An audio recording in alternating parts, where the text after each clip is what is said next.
နေ့ညတရားတော်မြတ်ကိုနာယူကြည်ညိုကြဖို့ရောက်ရှိလာကြတဲ့အလုံးသောတရားနာပိသပေါင်းတော်ကောင်းတို့ကိုဦးဇင်းတို့ဗာတရားဟောမှလည်းရှုလို့ရှိရင်ငုတ်ထုပါဠိတော်နဝကနိပတ်မှာလာရှိတဲ့ဝေလာမသုတ်တံရဲ့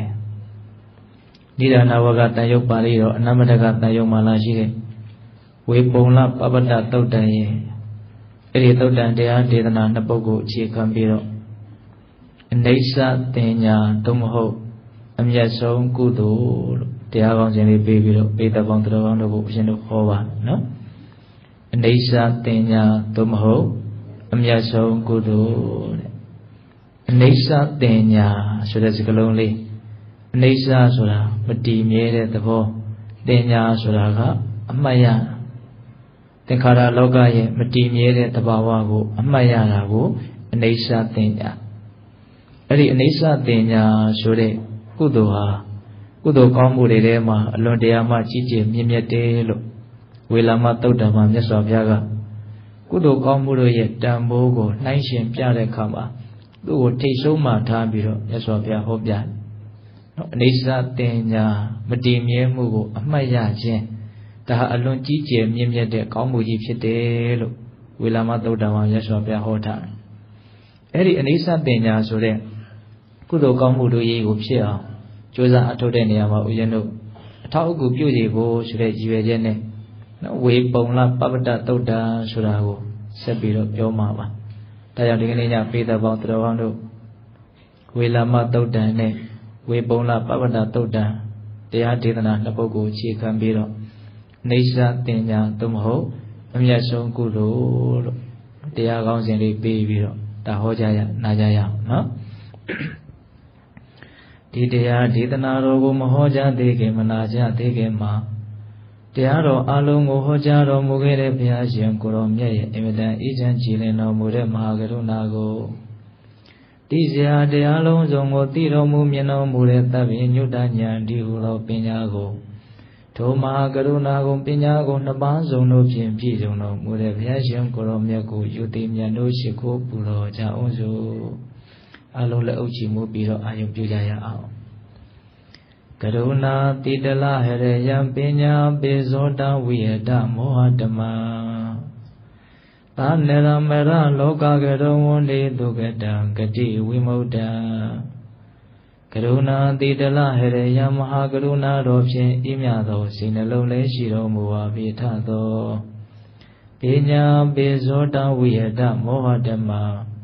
အရဟတမေတိဟုသောအယောင်အလင်းဖြင့်အဝိဇ္ဇာတိဟုသောအမိုင်မောင်းကိုဖယ်ခွာတော်မူပြီးထသော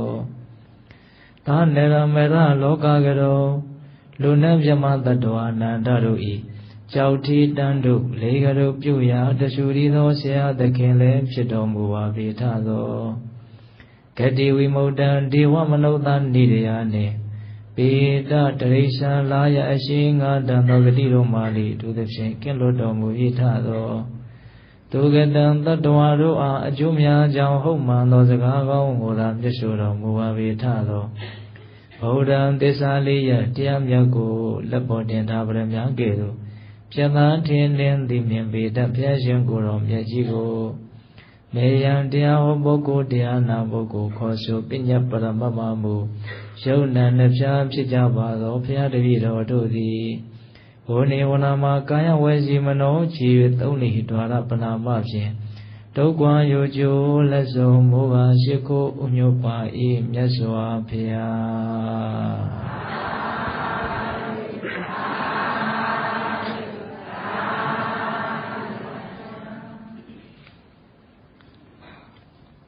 အနိစ္စတင်ညာသို့မဟုတ်အမျက်ဆုံးကုသိုလ်စတင်ပြီးတော့နာယူကြည်ညိုကြရအောင်နော်ဦးဇင်းတို့ဘယ်ကနေစတင်ပြီးတော့ပြောခြင်းတော့ဆိုတော့အင်္ဂုတ္တပါဠိတော်နဝကနိပတ်ထဲမှာဝေလာမသုတ်တံဆိုပြီးတော့တရားဒေသနာတစ်ပုဒ်ဘုရားရှင်ကိုယ်တော်မြတ်ကြီးဟောကြားတော်မူခဲ့တာကိုမှတ်တမ်းတင်ထားတာရှိပါတယ်အဲ့ဒီဝေလာမသုတ်တံကိုမြတ်စွာဘုရားအနာတပိန်တထေးကြီးကိုဟောကြားတော်မူခဲ့တာဖြစ်ပါတယ်အခါတစ်ပါးမှာမြတ်စွာဘုရားဇေတဝန်ကျောင်းတိုက်တော်မှာသတင်းသုံးတော်မူနေတော့အဲ့ဒီဇေတဝန်ကျောင်းတိုက်ကြီးကိုဆောက်လုပ်ပြီးတော့လှူဒန်းနေကျောင်းတကအနာတပိန်တထေးကြီး မြတ်စွာဘုရားဒီကိုရောက်လာတယ်ရောက်လာပြီးတော့မြတ်စွာဘုရားကိုရှ िख ိုးဥချပြီးတော့မြတ်စွာဘုရားရဲ့အဒီဝန်းကျင်မှာထိုင်နေတဲ့အဲ့ဒီအနာတပိန်တထေးကြီးကိုမြတ်စွာဘုရားကပရိသန္ဓာရလို့ဆိုကြပါစို့မိဂုံလေးတစ်ခုမေးတယ်ဘာပြောတော့ဘာမေးတော့ဆိုတော့တခါကြီးတဲ့အလှူဒါနတွေဘာတွေပြုပြည့်ရလားအဲ့ဒီမိဂုံလေးမေးတော့အနာတပိန်တထေးကြီးကမြတ်စွာဘုရားတဲ့အလှူဒါနတွေတော့ပြုပြစ်ပါလေဒါပေမဲ့လို့ယဟန်တန်ဃာတော်တွေကိုစကွဲထမင်းပုံရည်ဟင်းများလောက်ကိုသာလှူဒန်းနိုင်တဲ့အတွက်ကြောင့်တပည့်တော်စိတ်မချမ်းသာဘူးလို့အဲ့လိုမြတ်စွာဘုရားကိုရှောက်တယ်အဲ့ဒီအချိန်ခါတုန်းကနာရမင်းတထေးကြီးကစီဝါရေးအစင်မပြေဖြစ်နေတဲ့အချိန်ခါဖြစ်နေတယ်ဒါကြောင့်ယဟန်တန်ဃာတော်တွေကိုမုံမုံမြက်မြက်လှူဒန်းနိုင်တဲ့အနေအထားမရှိဘူး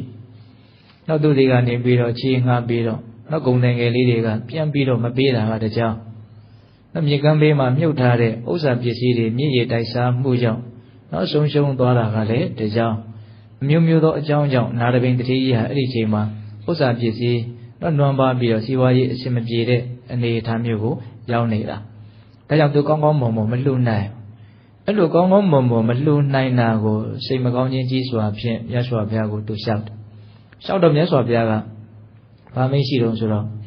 ့တခါကြီးတဲ့အလှူဒါနတစ်ခုပြုတဲ့နေရာမှာလူဝဝတ္ထုတန်ဖိုးရှိတာမရှိတာကအဓိကပဓာနာမကြလှဘူးတဲ့လူတဲ့ပုဂ္ဂိုလ်ရဲ့စိတ်စေတနာတန်ရှင်းစင်ကြယ်မှုမြင့်မြတ်မှုရှိမရှိကသာလေပဓာနာကြတယ်လို့မြတ်စွာဘုရားကအဲ့လိုအမိန့်ရှိပြီးတော့နောက်လူဒါနပြုတဲ့နေရာမှာ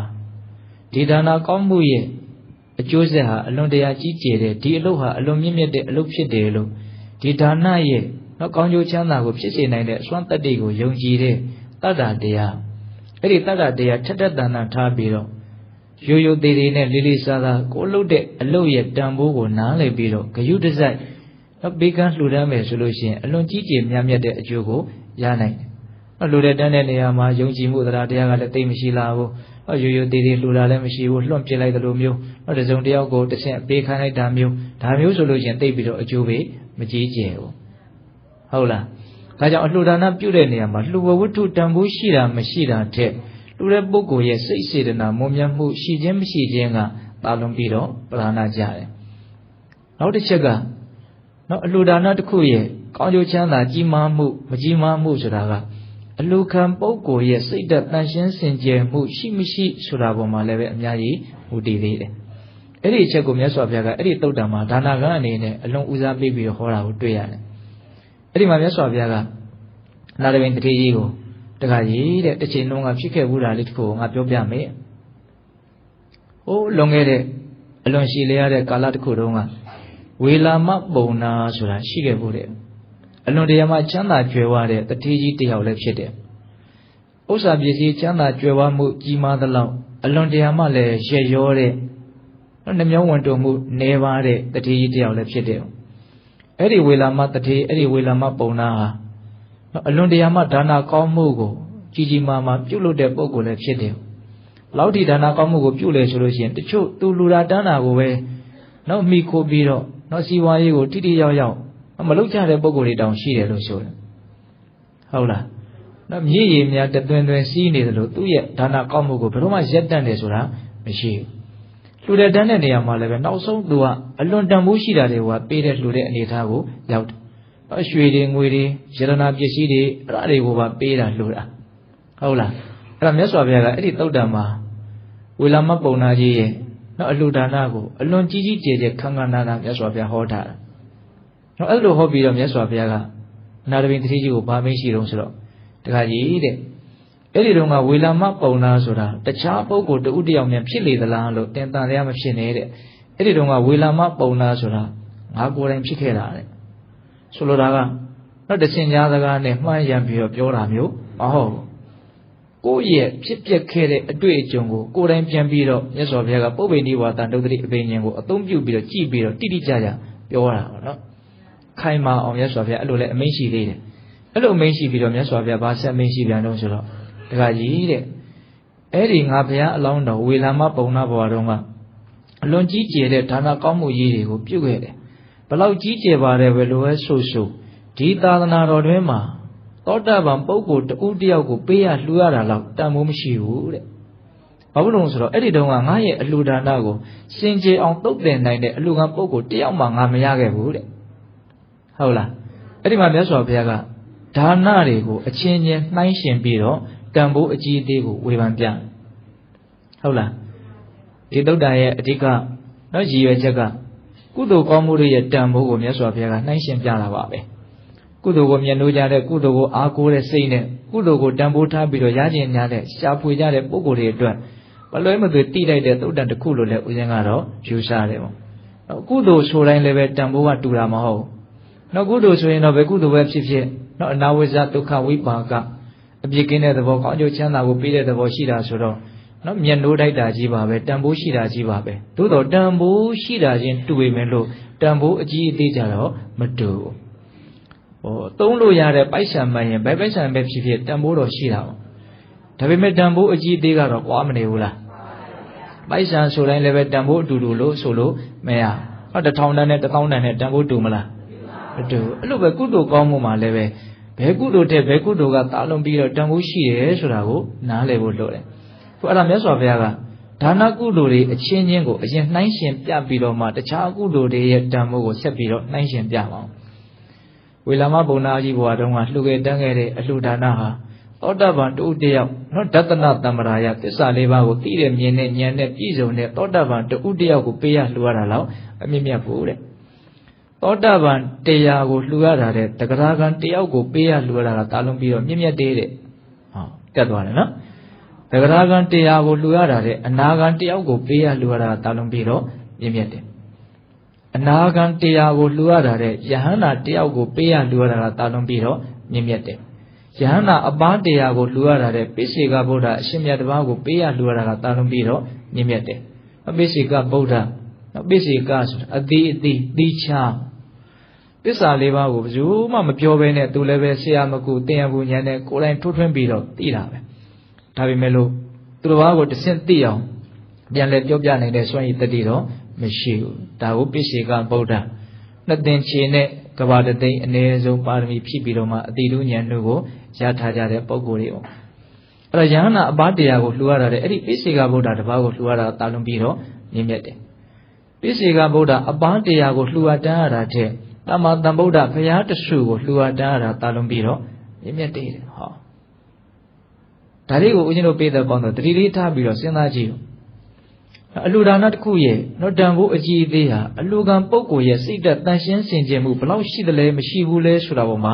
အများကြီးမူတည်နေတယ်ဟုတ်လားလှူတဲ့တန်းတဲ့ပုဂ္ဂိုလ်ရဲ့စိတ်စေတနာဖြူရှင်တန်ရှင်းဖို့လိုသလိုအလှူခံတဲ့ပုဂ္ဂိုလ်ရဲ့စိတ်စေတနာတန်ရှင်းဖြူရှင်ဖို့လည်းလိုတာဟုတ်လားအေးအဲ့ဒါမြတ်စွာဘုရားကဒါနကုသိုလ်အချင်းချင်းနှိုင်းယှဉ်ပြဆက်ပြီးတော့မြတ်စွာဘုရားဗာမင်းရှိတော်ဆိုတော့အဲ့ဒီသမ္မာသမ္ဗုဒ္ဓဘုရားကိုလှူရတာထက်ဘုရားအမှုရှိတဲ့တန်ဃာတော်တွေကိုလှူအပ်တန်းရတာတာလုံးပြီးတော့မြင့်မြတ်တဲ့ဟောတန်ဃာပါလာတယ်နော်အေးနောက်ဆုံးအဲ့ဒီသုတ္တမှာအထွတ်အထိပ်ဒါနကိုမြတ်စွာဘုရားဗာညွန်ပြတော်ဆိုတော့ဘုရားအမှုရှိတဲ့တန်ဃာတော်တွေကိုကြောင်းဆောက်ပြီးတော့လှူရတာကတော့အမှုမြတ်ဆုံးပဲအကြီးကျယ်ဆုံးပဲတဲ့ဟောကြောင်းအလှူဒါနသူကြတော့လှူဝဲဝတ္ထုပစ္စည်းပါပြောင်းလဲသွားတယ်နော်အဲ့တော့အလှူခံပုဂ္ဂိုလ်ရဲ့စိတ်နေသဘာဝလှူတဲ့ပုဂ္ဂိုလ်ရဲ့စိတ်နေသဘာဝမျှမကဘဲနဲ့လူဝဲဝတ္ထုပါသူကြတော့အပြောင်းလဲလေးဖြစ်သွားတယ်เนาะကျောင်းဆောက်လှူတယ်ဆိုတာသာသနာတော်မှာအထွတ်အထိပ်ကြတဲ့ကောင်းမှုကြီးတစ်ခုเนาะဒါနပိုင်းဆိုင်ရာအရအပြောမယ်ဆိုရင်เนาะအထွတ်အထိပ်ကြတဲ့ဒါနကောင်းမှုဒါကြောင့်ဦးဇင်းတို့ဣန္ဒြသုတ်တန်ထဲမှာเนาะနတ်သားတစ်ပါးကမြတ်စွာဘုရားကိုမေးတာရှိတယ်လေဘာကိုလှူလို့ရှိရင်အလုံးစုံကိုလှူရရောက်ပါသလဲဆိုတဲ့မေးခွန်းဒါမြတ်စွာဘုရားဘယ်လိုဖြေတော့ကျောင်းကိုဆောက်လုပ်ပြီးတော့လှူရမ်းမယ်ဆိုရင်အလုံးစုံကိုလှူရရောက်တယ်လို့ဒီလိုမြတ်စွာဘုရားဖြေတာရှိဟုတ်လားဒါကြောင့်ဒီသုတ်တန်ရဒါနကောင်းမှုတွေမှာတန်ဖိုးအကြီးမားဆုံးဒါနကောင်းမှုတွေဘာလဲလို့မေးရင်ဘုရားမှုရှိတဲ့တန်ဃာတော်တွေကိုကျောင်းဆောက်ပြီးတော့လှူဒန်းရင်အကြီးကျယ်အမြင့်မြတ်ဆုံးဒါနကောင်းမှုကြီးဖြစ်တယ်လို့နားလည်ရအောင်အဆင့်ဆင့်သွားတာနော်ဒါနမှာတော့အဆင့်ဆင့်သွားတာဟုတ်လားဆက်ပြီးတော့မြတ်စွာဘုရားဗာမင်းရှိတော့ဒါကြတော့လည်းသတိထားရမယ်အဲ့ဒီလောက်ကြီးကျယ်တဲ့ဒါနကောင်းမှုထက်ယတနာမြတ်သုံးပါးရဲ့ဂုဏ်ကျေးဇူးကိုသိမြင်နားလည်ပြီးတော့ကြည်ညိုတဲ့စိတ်နဲ့စောင့်တည်လိုက်ရတဲ့ဗုဒ္ဓံတရဏံကိစ္ဆာမိဓမ္မံတရဏံကိစ္ဆာမိသံဃံတရဏံကိစ္ဆာမိလို့ဆိုတဲ့တရဏဂုံသုံးပါးကတာလုံးပြီးတော့မြင့်မြတ်တယ်တဲ့။အဲဒါတရားတစ်ချက်မှကုန်ကြမလို့နော်။ဒါပေမဲ့လို့မြတ်စွာဘုရားရဲ့ဂုဏ်အရည်သွေး တရားတော်ရဲ့ဂုဏ်အရည်အသွေးတန်ခါတော်ရဲ့ဂုဏ်အရည်အသွေးကိုတော့မှန်မှန်ကန်ကန်နားလည်ဖို့လိုတယ်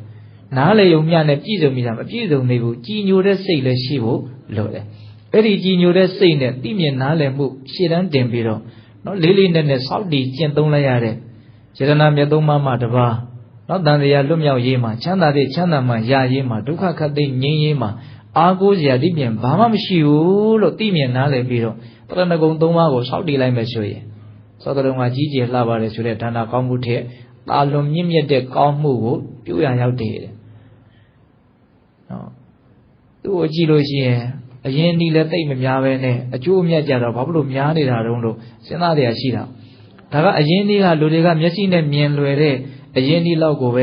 သိထားလို့ဒီစကားမျိုးပြောတာဖြစ်မှာနော်တကယ်တမ်းကမြတ်စွာဘုရားရဲ့ဂုဏ်အရည်အသွေးနော်ယတနာမြတ်သုံးပါးရဲ့ဂုဏ်အရည်အသွေးကိုနားလည်ဖို့ဆိုတာလဲသိတော့လွယ်တဲ့ကိစ္စမဟုတ်တယ်မဟုတ်လားဒါကိုတက်ဝင်ယုံကြည်နိုင်ဖို့ဆိုတာကလည်းပဲဒါလူတိုင်းတတ္တဝါတိုင်းဖြစ်နိုင်တဲ့ကိစ္စမဟုတ်လားဒါကြောင့်အဲ့ဒီအရင်အနည်းကိုမြင်တတ်ဖို့လိုတယ်ဟုတ်လားဘာပဲဖြစ်ဖြစ်တန်ရာရတာဟုတ်လားနော်အချောင်ရတာဖြက်လန်းဆိုတာမျိုးမရှိဘူးတကယ်တမ်းကဟုတ်လားဒါကြောင့်တရဏဂုံသုံးပါးကြောင့်ဖြစ်ပေါ်တဲ့ကောင်းကျိုးချမ်းသာဟာစောတော်ကပြောခဲ့တဲ့ဒါနကောင်းမှုကြောင့်ဖြစ်ပေါ်တဲ့ကောင်းကျိုးချမ်းသာတဲ့တာလွန်နဲ့နောက်အဲ့ဒီတရဏဂုံတဲ့တာလွန်တဲ့ကုသိုလ်ကောင်းမှုကိုမြတ်စွာဘုရားကဘာညွှန်ပြလဲဆိုတော့ကြည်ညိုတဲ့စိတ်နဲ့စောင့်တည်ကျင့်သုံးလိုက်ရတဲ့၅ပါးသီလသည်အဲ့ဒီတရဏဂုံတဲ့တာလွန်မြင့်မြတ်တဲ့ကောင်းမှုဖြစ်တယ်တဲ့ဟောစောတော်ကပေးတဲ့တို့စောင့်တည်လိုက်တဲ့ဘာနာတိပါဒဝရမဏိအာရိဏရဏဝရမဏိဟုတ်လားနော်ဒီ၅ပါးသောသိက္ခာပုဒ်အလုံးနားလည်ပြီးသားဦးဇင်းကအတူချုပ်ပဲပြောမှာဟုတ်လားအေးဒီ၅ပါးသောသိက္ခာပုဒ်ကိုကြည်ညိုတဲ့စိတ်နဲ့ဒီစကားလေးကပါသေးတာဒါယတနာမြတ်သုံးပါးရဲ့ပုံမှာကြည်ညိုတဲ့စိတ်အရင်ခံပြီးတော့စောင့်တည်ကျင့်သုံးရတဲ့၅ပါးသီလကတာလွန်ပြီးတော့လင်းတဲ့သဘောရှိတယ်အကံကံရဲ့အကျိုးကိုယုံကြည်တဲ့သဘောတွေပါလာတယ်တန်တရားလွတ်မြောက်ရေးဆိုတာတွေပါလာတယ်ပေါ့နော်ဒါကြောင့်အဲ့ဒီ၅ပါးသီလသည်တရဏဂုံနဲ့တာလွန်တယ်ဘာကြောင့်၅ပါးသီလသည်တရဏဂုံထက်တာလွန်ရတယ်လေဒါနထက်ဆိုရင် तू ကတစ်ဆင့်တောင်ကျော်နေတယ်နော်ဒါနကောင်းမှုအားလုံးတို့ထက်တစ်ဆင့်တောင်ကျော်နေတယ်၅ပါးသီလဘာကြောင့်သူ့ကိုကြီးကျယ်ခမ်းနားတဲ့ကောင်းမှုလို့မြတ်စွာဘုရားဟောရတော့စဉ်းစားရရှိတယ်ဒီနေ့မှာဦးဇင်းတို့အိသက်တို့လည်းပဲစဉ်းစားရလေးပဲပြောချင်ပါတယ်ဦးဇင်းကဟုတ်လား၅ပါးသီလကိုမြတ်စွာဘုရားကမဟာဒါနလို့ဟောတာရှိတယ်မဟာဆိုတာကြီးကျယ်မြင့်မြတ်သောဒါနဆိုတာပေးတာလို့တာလူတိုင်းနားနေတယ်နော်ဒီမှာစဉ်းစားရရှိတာများသောဖြင့်လူတွေကနားထောင်လိုက်တယ်ဆိုရင်မစဉ်းစားပဲနဲ့နားထောင်လိုက်တာပဲကြားတဲ့အတိုင်းပဲဟုတ်လားကြားတဲ့အတိုင်းမှဆိုတာလည်းသိပြီးတော့မပို့အမှန်အစဉ်းစားရမှာဟုတ်လားဘာဖြစ်လို့ဒီ၅ပါးသီလကိုမြတ်စွာဘုရားမဟာဒါနလို့ဟောတာတော့နော်သူများအသက်ကိုမတတ်ပါဘူးလို့စောင့်တည်လိုက်ရတာကသူများကိုဘာတွေပေးရရောက်လို့သူ့ကိုဒါနဆိုတဲ့နာမည်နဲ့ဟောတာတော့အများကြီးစဉ်းစားရရှိတယ်သူများအသက်မတတ်တာဟာသူများကိုဘာပေးတာတော့ဘာပေးတာတော့လို့မင်းဘာမှမပြောတတ်တော့ဟုတ်တယ်မဟုတ်လားသူများဥစ္စာမခိုးပါဘူးဆိုတာသူများကိုဘာပေးတာတော့နော်ပေးလို့မို့ဒါနလို့တော့ပြောထားတာပဲနော်မဟာဒါနတဲ့နည်းနည်းတော့ပေးတာမဟုတ်အလွန်ကြီးကျယ်မြင့်မြတ်တာကြီးကိုပေးထားတာဘာကိုပေးတာတော့ဆိုရင်နောက်စကလုံးတစ်လုံးထပ်မှတ်လိုက်ဒါလည်းမြတ်စွာဘုရားဟောထားလို့ဦးဇင်းတို့လည်းပြောနိုင်တာပါကိုယ်ပိုင်ဉာဏ်နဲ့ပြောနိုင်တာတော့မဟုတ်ပါဘူးနောက်ထပ်ပြောထားတာပါတော့အဘယဒါနဟောအဲ့ဒီကြောင့်မှအဖြစ်ရရှင်းသွားအဘယဆိုတာဘေးကင်းတာဒါနဆိုတာပေးတာတတ္တလောကကြီးတစ်ခုလုံးကိုပေးတာနည်းနည်းတော့အလှခံပုဂ္ဂိုလ်မဟုတ်ဘူးနောက်ဆုံးကျွေးတယ်မွေးတယ်ဆိုလူဘယ်နှယောက်ကျွေးတယ်မွေးတယ်ကတ်တတ်ချက်ရှိတယ်နော်အဘယဒါနဘေးကင်းတဲ့အလှကိုပေးလို့တာဘယ်သူ့ကိုပေးလို့တာဆိုတတ္တလောကကြီးတစ်ခုလုံးကိုပေးလို့တာဆိုကြပါစို့လူငယ်တွေကနားလည်အောင်ဦးဇင်းတို့ပြောကြည့်မယ်နော်ဘာနာတိပါဒဝရမဏိသူတစ်ပါးတက်ကိုမတတ်ပါဘူးလို့တကယ်ခိုင်ခိုင်မာမာစောင့်တည်လိုက်ကျင့်သုံးလိုက်နိုင်လို့လည်းမတတ်ဘူးဒေါသဖြစ်လို့လည်းမတတ်ဘူးချင်းလေးကြဘူးလေးရဆက်မတတ်ဘူးကွာမတတ်ဘူးငါလက်ကိုသွေးမစွန်းလျအောင်ငါဟာရစ်ဆက်ကြမ်းကြုတ်တဲ့လူမဟုတ်ဟုတ်လားအဲ့လိုမျိုးသူများအသက်ကိုမတတ်ဘူးလို့စောင့်တည်လိုက်တာနဲ့ကျင့်သုံးလိုက်တာနဲ့ကိုယ့်ကြောင့်ဘယ်တော်မှအသက်အန္တရာယ်ကိုစိုးရိမ်နေကြကြောင်းမရှိတော့ဟုတ်တယ်မဟုတ်လားငါကြောင့်တော့မင်းတို့ကြောက်မနေနဲ့ငါကရက်ဆက်ကြမ်းကြုတ်တဲ့လူတယောက်မဟုတ်ဘူးအသက်အန္တရာယ်ကိုငါကြောင့်တော့ကြောက်မနေနဲ့တတ္တဝါတွေကိုဘေးကင်းစေကိုကြောင့်ဘေးမဖြစ်စေဘယ်တတ္တဝါပုံမှာဘေးကင်းစေတာတော့မင်းတတ္တဝါအနန္တပုံမှာဘေးကင်းစေတယ်အလွန်ကြီးကျယ်ခန္ဓာတဲ့ကုသိုလ်ဖြစ်တယ်ဆိုတာကိုပုံပေါ်စေချင်တာနော်အခုစဉ်းစားကြည့်နော်လူတိုင်းကသူများအသက်ကိုမတတ်ပါဘူးဆိုတာလောက်ထိမရောက်အောင်တောင်လူတွေရဲ့အသက်ကိုမတတ်ပါဘူးဆိုရင်တောင်လူတွေဟာတော်တော်အေးချမ်းချမ်းနေရမယ်အခုတယောက်တည်းမှောင်မဲမဲ ကြောက်စရာလန့်စရာနေရဆိုမသွားရဲဘူးအောက်လို့တော့အသက်အန္တရာယ်ကြောက်လို့ပေါ့ပစ္စည်းတွေဖို့တန်တာတွေပါမဆိုပိုးမသွားရဲဘူးဟုတ်လားအဲ့တော့လူတိုင်းကပါဏာတိပါဒဝေဒမဏိဆိုတာများလှုပ်ထားမယ်ဆိုရင်လောကကြီးတစ်ခုလုံးဘယ်လောက်ဘေးကင်းမလဲဆိုတာတစ်ချက်စဉ်းစားဟုတ်လားသီလရဲ့လေးနက်မှုကြီးကျယ်မှုမြင့်မြတ်မှုနားလည်ဖို့လိုတယ်တနည်းအားဖြင့်ကိုလုံနေတဲ့အလုပ်လေးရဲ့တန်ဖိုးကိုနားလည်ဖို့လိုတယ်ဒီခါလေးလှုပ်တာလှုပ်နေတာတန်ဖိုးကသိပြီးတော့သိတာမဟုတ်အဲ့တော့စိတ်ကခွန်အားအရန်ကြီးမဖြစ်ဘူးပေါ့နော်ဒါကြောင့်ပါဏာတိပါဒဝေဒမဏိရဲ့ကြီးကျယ်မြင့်မြတ်ပုံကိုနားလည်ဖို့လိုတယ်ဟုတ်လားအဲ့လိုပဲအဒိဏဒါနဝေဒမဏိသောပစ္စည်းဘယ်တော့မှငါမတရားမရှိဘူးအဲ့လိုဆိုရင်ပစ္စည်းဥစ္စာနဲ့ပတ်သက်ပြီးတော့ဘယ်တော်ကိုမှဘေးမဖြစ်စေဘူးစိတ်မဆင်းရဲစေဘူးပစ္စည်းဥစ္စာနဲ့ပတ်သက်ပြီးတော့မင်းတို့ငါ့ကိုကြောက်မနေနဲ့တော့တွေပါလေလည်းခတ်ဆရာမလို့ဘာမှကာကွယ်ဆောင်ရှောက်ဆရာမလို့ငါဘယ်သူမှမတရားမယူပစ္စည်းကိုမတရားယူခံရတယ်ပစ္စည်းရှုံးသွားတယ်ပျက်စီးသွားတယ်ဆိုရင်လူတွေအတွက်အလွန်ထိခိုက်တယ်နော်ဒါကြောင့်ပစ္စည်းလုံခြုံစိတ်ချရမှုကလည်းပဲအလွန်ကြီးကျယ်တဲ့ဘေးကင်းမှုဖြစ်တယ်ဆိုတာထင်ရှားတယ်ဟိန္ဒူဘာသာဝင်တွေဆိုလို့ရှိရင်ပစ္စည်းကိုလူတွေရဲ့ဒုတိယအသက်လို့တောင်သူတို့ကယူဆတယ်တဲ့ဒါမာစီဆိုဘုရားကြီးဟောပြောတာကိုအရှင်တော်မှတ်သားဖို့အောင်လူတွေရဲ့ဒုတိယအသက်တဲ့တော်တော်စိတ်ဝင်စားစရာကောင်းတယ်ဟုတ်တယ်ဒီဒုတိယအသက်ကိုအဖြစ်စည်းခံရလို့ပထမအသက်ပါသေသွားတဲ့လူတွေရှိတယ်ဟုတ်တယ်မဟုတ်လားနောက်တချို့ပစ္စည်းတွေဆုံးရှုံးပျက်စီးသွားလို့ငိုကြရယူကြတာရှိတယ်တချို့ယူသွားတာရှိတယ်ဟုတ်လားတချို့ကိုအဆုံးစီရင်ပြစ်လိုက်တာတောင်ရှိတယ်ပစ္စည်းဥစ္စာကိုထိခိုက်ရင်လူကိုဘယ်လောက်ထိခိုက်တယ်လဲဆိုတာနားလည်ရမယ်အဲ့တော့ဒုတိယအရိဏဒါနသိက္ခာဟုတ်ဒီပစ္စည်းဥစ္စာကိုဘယ်လိုမှမထိခိုက်စေရဘူးငါဘာမှမတရားမလုပ်ဘူးဘယ်လောက်မြင့်မြတ်တုံးဆိုတာနားလည်ဖို့လို့နော်အဲ့လိုပဲပိဋကတို့ဉာဏ်ရှိတယ်ဆက်ပြီးတော့စဉ်းစားကာမကိစ္စမမှားယွင်းဘူးဆိုရင်လောကကြီးဘယ်လောက်အေးချမ်းသာရမလဲဟုတ်လားလိန်ညာတဲ့စကားကိုမပြောဘူးဆိုရင်လောကကြီးဘယ်လောက်သာရမလဲအေးချမ်းမလဲတည်ငြိမ်မလဲကိုလူတွေကမှန်မှမမှန်မဲနဲ့မမှန်တော့ဘာဖြစ်တော့အမှန်တော့စိတ်မချရဘူးပေါ့စိတ်မချရတာကြီးကိုဦးဇင်းကအကုသိုလ်လို့ထင်တယ်စိတ်မချရတာချမ်းသာတဲ့သဘောမဟုတ်စိတ်မချရတာဆင်းရဲတဲ့သဘောပဲနောက်ကိုကသာစိတ်မချတာ तू ကစိတ်ချရတဲ့လူကြီးဖြစ်နေလဲပြန်ပြီးတော့အားနာရပြန်ရောတော်တော်ကိုအဆင်မပြေတဲ့ကိစ္စဒါပေမဲ့စိတ်ကလည်းချနိုင်စရာကိုမရှိဘူးဟုတ်လားဘာဖြစ်နေတော့မှန်မှမမှန်ပဲဟုတ်လားအဲ့တော့လူတိုင်းကမြန်မှန်ရမယ်မဟုတ်တာမပြောဘူးဆိုပြီးတော့နောက်မုဒ္ဒဝါဒဝေဒမဏိလုံနိုင်မယ်ဆိုလို့ရှိရင်လောကကြီးမှာဘလောက်တယောက်ကိုတယောက်ယုံကြည်စိတ်ချပြီးတော့အေးအေးဆေးဆေးနေရမယ်အခုမဟုတ်ဘဲနဲ့ဘာမှအရာမရောက်ဘဲနဲ့စိတ်သက်ခွန်အားကုန်နေပေါ့နော်အကုသိုလ်တွေဖြစ်ရတယ်ဟုတ်လားလိန်ညာလှည့်စားနော်မာယာများတယ်မတရားတဲ့လူတွေရှိတဲ့အတွက်ကြောင့်ကျန်တဲ့လူတွေပါဒုက္ခရောက်ရတယ်ဟုတ်လားဒါကြောင့်ပိဋကပေါင်းသူတော်ကောင်းတို့မုဒ္ဒဝါဒဝေဒမဏိရဲ့တန်ဖိုးလည်းနားလည်ရမယ်နောက်သူရမေရယသူ့ကိုရှောင်ကျင်မယ်ဆိုရင်လည်းပဲဒါကြည်ကြည်ပြည့်မဲ့ပြောမယ်ဆိုတရားကဒီတစ်ခုတည်းနဲ့ပြီးမှာနော်ဟုတ်လားစဉ်းစားဟုတ်လားဒါကြောင့်ဒီမူရည်စေဝါနော်အရက်သေးတာကြောင့်လောကကြီးဘလောက်ဆိုးကျိုးတွေရနေတယ်လေနော်ဘုရားတခါလေးစဉ်းစားကြည့်တယ်တို့နိုင်ငံကြီးကတနိုင်ငံလုံးနေပါအရက်ထဲမြနစ်နေသလားမသိဘူးလို့ဟုတ်လားဒါတော်တော်ကိုအညွန့်တုံးစေတယ်ပေါ့နော်ဒီအကြီးအသွေးညံ့တဲ့လူတွေရဲ့အစုအဝေးကြီးဟာနော်ဘယ်လောက်များတန်ဖိုးရှိမလို့နော်တယောက်ချင်းစီမှာအကြီးအသွေးရှိမှအလုံးစုတဲ့အခါမှာအကြီးအသေးရှိတဲ့အဖွဲ့အစည်းတစ်ခုဖြစ်လာမှာဟုတ်တယ်မဟုတ်လား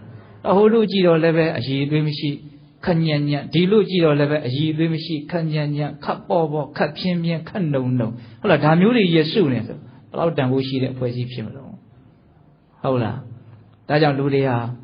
ဒီ၅ပါးသီလကိုတန်ဖို့မထားဘဲနဲ့ဂယုမဆိုင်ကြလို့ညံ့ပြင်းတဲ့လူအဖွဲ့အစည်းဖြစ်နေတာတကယ်တမ်းဟုတ်လားဒါကြောင့်မြတ်စွာဘုရား၅ပါးသီလကိုသာစောင့်တည်မယ်ဆိုရင်အဘယဒါန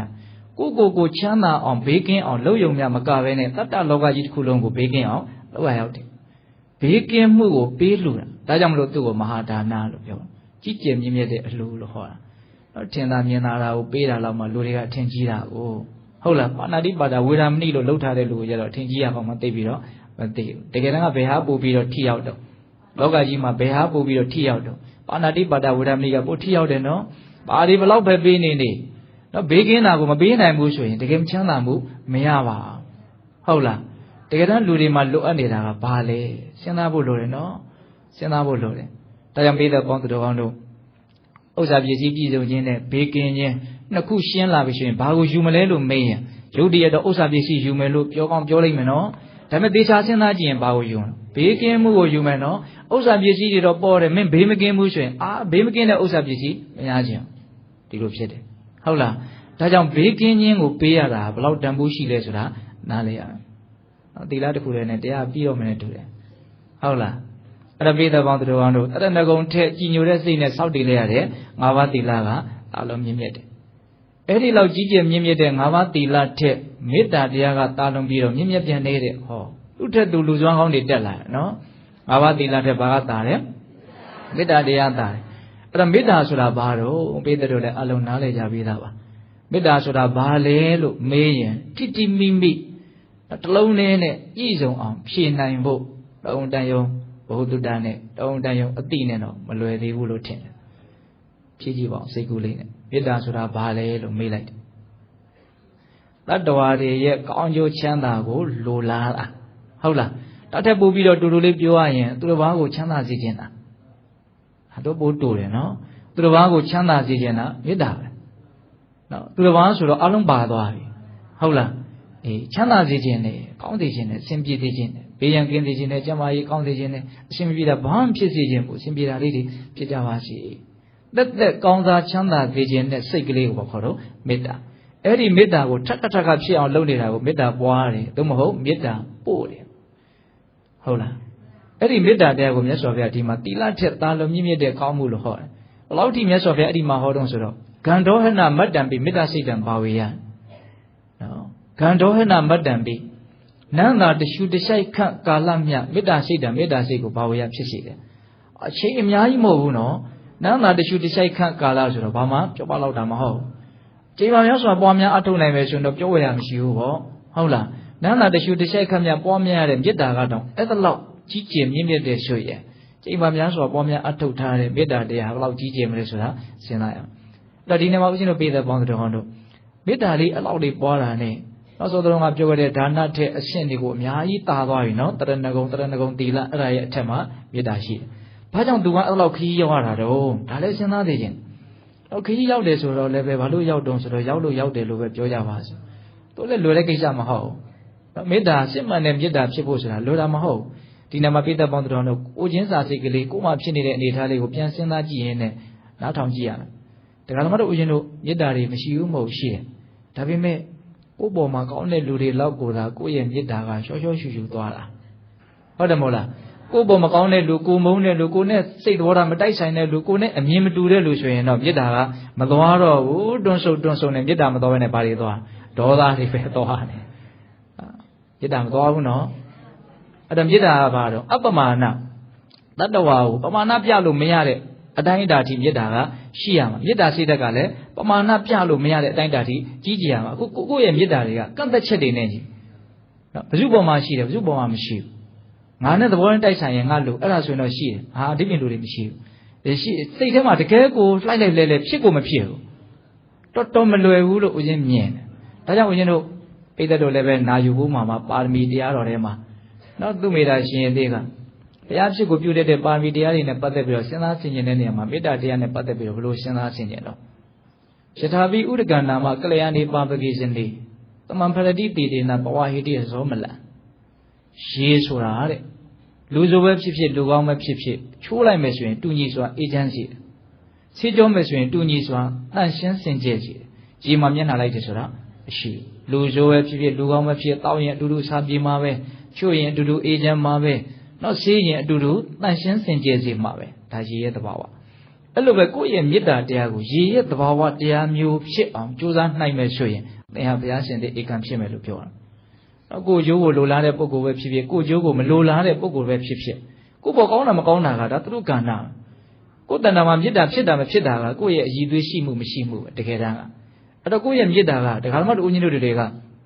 ကိုမေတ္တာဟာကိုယ့်လက်ထဲမှာယာနှုံးမိမရှိဘူးနော်ကိုမေတ္တာကကိုယ့်လက်ထဲမှာယာနှုံးမိမရှိဘူးတော့ချစ်စရာကောင်းမှချစ်မယ်မချစ်စရာမကောင်းရင်မချစ်ဘူးဟုတ်တယ်မဟုတ်လားတော့တစ်ဖက်ကမုန်းစရာကောင်းတယ်ဆိုရင်ကိုမေတ္တာဘလို့ညှစ်ထုတ်လို့မှကိုမထွက်ဟုတ်လားအဲ့တော့ကိုမေတ္တာကကိုလက်ထဲမရှိဘူးဘယ်သူလက်ထဲမှာရှိတာအဝင်းကျင်လက်ထဲမှာရှိတယ်အရန်ချစ်စရာကောင်းပြီဆိုရင်တော့ဒလက်ဟောစီးကြလာအဲ့ချာတော့မေတ္တာတွေကဟုတ်လားအဲ့ဒီမေတ္တာကလည်းခတ်တန်တန်တော့ဟုတ်မှထင်ပါဘူးဆွဲမဲ့မှုတွေနဲ့ရောနေတဲ့မေတ္တာပဲဖြစ်ဟုတ်လားဒါကြောင့်ဦးဇင်းတို့ပေးတဲ့ပေါင်းတော့တန်ဖိုးရှိသည့်အားလျော်ဆိုတာအလုံးမဖြစ်ထောင်ဖြစ်ခဲ့ဖြစ်နိုင်ခဲ့တဲ့သဘာဝတရားအလွန်အလေးအကျင့်များမှအလွန်ဉာဏ်ပညာကြီးမှအလွန်ကြိုးစားအထောက်နိုင်မှတော့တန်ဖိုးကြီးမှတဲ့မေတ္တာဆိုတာဖြစ်နိုင်တယ်ဟုတ်လားဒါကြောင့် ဒါနထက်တရဏဂုံထက်တရဏဂုံသီလသူ့ရဲ့အထက်မှာအခုမေတ္တာရှိတယ်ဒါနဲ့အဲ့ဒီကြီးကျယ်ခမ်းနားတဲ့မေတ္တာဆိုတဲ့ကောင်းမှုထက်တာလွန်တဲ့ကောင်းမှုကဘာလဲဆိုတော့အနိစ္စပညာဒီသုတ္တမှာကုသိုလ်ကောင်းမှုနဲ့ပတ်သက်ပြီးတော့ထိတ်မှထားပြီးတော့ဟောထားတဲ့ကောင်းမှုဒီကနေ့ညတရားကောင်းစဉ်တတ်ထားလဲအဲ့ဒါပဲနော်အနိစ္စပညာသို့မဟုတ်အမျက်ဆုံးကုသိုလ်အဲ့တော့အနိစ္စပညာကကောင်းမှုတွေထဲမှာဒီသုတ္တန်ရဆိုရင်ထိတ်ဆုံးမှရှိတယ်အဲ့တော့အနိစ္စဆိုတာဘာတော့လူတိုင်းနားလဲပါတယ်မတည်မြဲတာပညာဆိုတာအမှတ်ရတာမတည်မြဲတာကိုအမှတ်ရတာဒါကတော့ဦးဇင်းတို့ကအမှတ်ရခဲ့တယ်မတည်မြဲတာကိုနော်အခိုင်အမာတွက်ပြီးတော့ပဲနေတာဘဝကိုစန့်ကျင်ဘက်ကိုတွက်ထားတာနော်အနာဂတ်စီမံကိန်းတွေရေတိုတွေရေရှည်တွေရေလက်တွေနဲ့သွားတာဟုတ်လားအကုန်လုံးမလုပ်ထားအခိုင်အမာတွက်ထားတာနော်ဟုတ်တယ်မဟုတ်လားအဲ့ဒီမတည်မြဲမှုကိုအမှတ်မရမတည်မြဲမှုကိုအမှတ်ရလို့ရှင်အဲ့ဒါအလွန်တရာမှကြီးကျယ်တဲ့ကောင်းမှုဖြစ်တယ်အဲ့ဒီနေရာမှာဦးဇင်းတို့ညှက်ပြီးတော့ပြောချင်တာလေးတစ်ခုကခန္ဓာဝကတန်ရုပ်ပါဠိတော်မှာအနိစ္စတင်ညာရဲ့စွန့်ရည်တတ္တိလေးကိုပြောထားတာတစ်ခုရှိတယ်နော်အနိစ္စတင်ညာရဲ့အကြောင်းပြီးတော့ဦးဇင်းနည်းနည်းလေးအကျေပြောမှာပါခုအနိစ္စတင်ညာနဲ့ပတ်သက်ပြီးတော့မြတ်စွာဘုရားဘယ်လောက်ထိတောင်ဟောထားတော့ဆိုတော့အနိစ္စတင်ညာကိုဘာဝိတာပွားများအပ်ပြီးရှိတော့ဘဟုလိကတာကျိန်ဖန်များစွာဖြစ်စေရသည်ရှိတော့သဗ္ဗံကာမရာဂံပရိယာတိယတိအလုံးစုံသော